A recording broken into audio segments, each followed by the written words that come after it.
அஸ்ஸலாமு அலைக்கும் வரஹமத்துல்லாஹி வபரகாத்து. மறுமை நாளில் சூரியன் மிக அருகில் இருக்கும்போது நிழலே இல்லாத அந்த இக்கட்டான நேரத்தில் அல்லாஹ்வின் அரியாசனத்தின் கீழ் நிழல் பெறும் 7 மனிதர்கள் யார்? இன்றைக்கு அவர்களை பற்றி தான் நாம் பார்க்க போகிறோம்.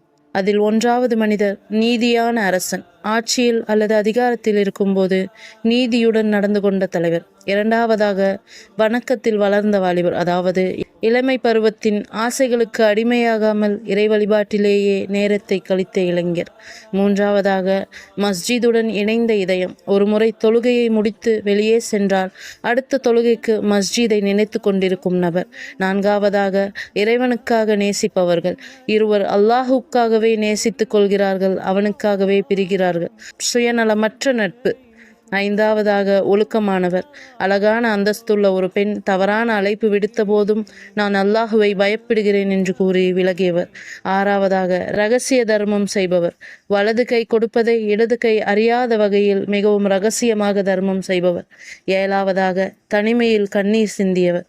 அல்லாஹுவை நினைத்து அச்சத்தில் கண்களில் கண்ணீர் வடித்தவர். இன்ஷா அல்லாஹ் நாமும் இந்த குணங்களை பின்பற்றி அல்லாஹ்வின் அரியாசனத்தின் கீழ் இடம் பிடிப்பவர்களாக